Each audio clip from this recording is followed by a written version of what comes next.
lack of unity is a bigger threat than the coronavirus, the World Health Organization chief says in an emotional speech. How difficult is it for humans to unite and fight a common enemy that is killing people indiscriminately? Are we unable to distinguish or identify the common enemy? The lack of the world's solidarity, not the coronavirus, is the biggest threat we face. Two things are happening, man. On the one hand, there's this recognition that's forming that nothing besides a correction of human relationships, of human connection, an upgrade of the human heart is required in order for us to solve our challenges on a global level. On the other hand, while at the same time, while this recognition is forming in people's psyche and even in leaders of certain positions, as you showed us, at the same time we're seeing extremity and polarity and more division and conflict on the streets between different citizens, between different groups of citizens, factions, obviously politics, political divisions and all that. But we're seeing a lot of that now happening on the streets. People are taking to the streets. There's all these protests. There seems to be this growing polar opposition between groups in humanity, between people. It seems to be like it's becoming so extreme, the division and the, it's not even conflict, it's just the inability of one side to, on the one us a little hand, legitimacy. There's the acknowledgement that there's no other solution on the one hand. That's building up. On the other hand, that very solution at the same time seems more and more unrealistic, ridiculous, utopian, can never happen, far-fetched. And at the same time, it's the only thing that can save us. We're not going to be able to fight this. That's the paradox of the 21st century, Everything around us, outside of us, is really happening within us. It's a reflection of what is happening within our in our own interior, in the human psyche, if you will. Nature has a holographic structure, right? So just like, if you look at a what is it, like a cauliflower, so a certain kind of chunk of it resembles the whole structure. If you look at they call it in mathematics, they call it fractal geometry, right? Where there's like a shape that essentially every part of it is similar in structure to the whole shape. The human being, the individual human, is similar in structure to the whole human network.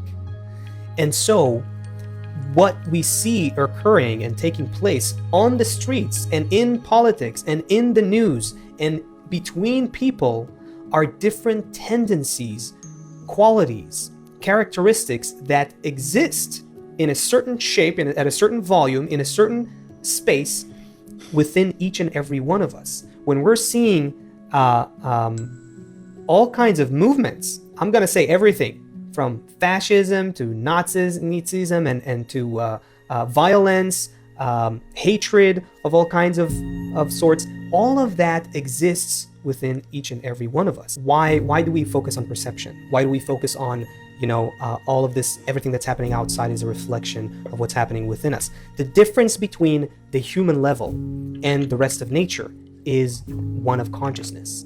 While the balance between the plus and minus, the left and right, those two lines that drive all of evolution, while the balance happens on the other levels of nature, it happens inherently, it happens instinctively, it happens without any independence. On our level, the left and right can only merge, can only find the right configuration when human consciousness is involved. So the reality is that everything we're seeing as separation and division on the outside reflects our inner inability to bring these two qualities within us to a consciousness of complementation, a consciousness of oneness. Our consciousness is one of division, and that's why, because that's what we have inherently. The one of oneness, the consciousness of unity, the consciousness where the left and right can merge together into something new, not negating each other, not neutralizing each other, that requires our independent conscious choice. And that's why you're never going to see, without rising to a higher level of consciousness, we're never going to see how the left and right are going to get together, to coincide, to suddenly jive together in a way that works, because it's a new level of being. It's called in Kabbalah the middle line. We have to really be real with our feelings. That's why, remember, we're monkey plus. The monkey part says, the animal part of us says, no, I don't agree with what's going on. I don't agree with everything my eyes see. My eyes see many, many terrible things outside of me, and I don't agree with it. We don't erase it and say, no, it's all good. It's all good. I just have to see that it's all good. No, it actually feels very bad. And then we know, though, we studied together about the quality of nature, which is only good. Okay. And between these two, see how it's all coming together right now, Asaf? Between these two things, we inside of ourselves, so our real true source is that only good, only love. But what we feel as these protein creatures is bad. I feel bad emotionally. I feel alone. I feel scared. I see people out there that are doing things I hate. The damn person in the grocery store looked at me like this. Everything. I can come up with a million things that are bad. And then we become in that delta. I almost did like an Illuminati symbol. And then we become between these two opposites. And it's not opposite, like you said, on the level of the rock or on the level of the plant. It's massive. The level of terrible things that we're revealing now. It's like every day you're in shock that it's like even worse than the day before. This huge disparity, this huge delta. We are the ones that inside of us then, P. Marlin, we don't cancel the bad. We feel these two different opposites together, and we create in ourselves actually a device,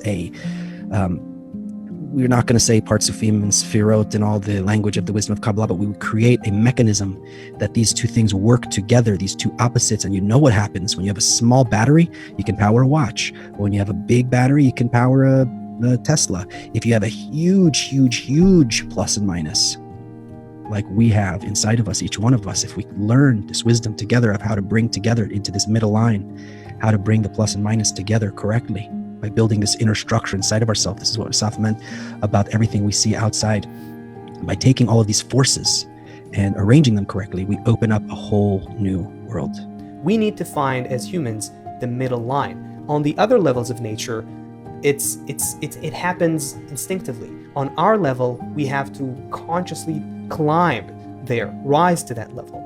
And that needs to be our northern star in this day and age, in this great transition. This needs to be what we aim for. This is why we need education on a massive level if we want to go through the great transition in a positive and pleasant way. We need people starting to realize all over the world that we're going to a higher level of consciousness where the opposites between us come together and form something new. We need to understand that we're not going to delete anyone. Go ahead. I'm just going to rant here. No, it's so good. It's so good.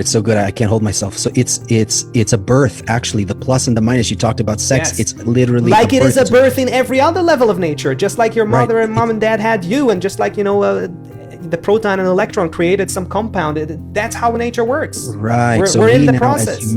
We now as humanity it's as if heaven and earth are going to have nice sex together, and we, meaning the desire and the force of nature, all of the oppositeness and the on earth, and all of the upper abundance, the force that gives birth, that makes every heart beat, that makes every star shine. Those two forces come together through us uniting. We manage all of that inside of us, and then it's called birth to the spiritual level, to the I don't want to use the word spiritual, but a birth to a new kind of perception, where we'll take our first real breath of life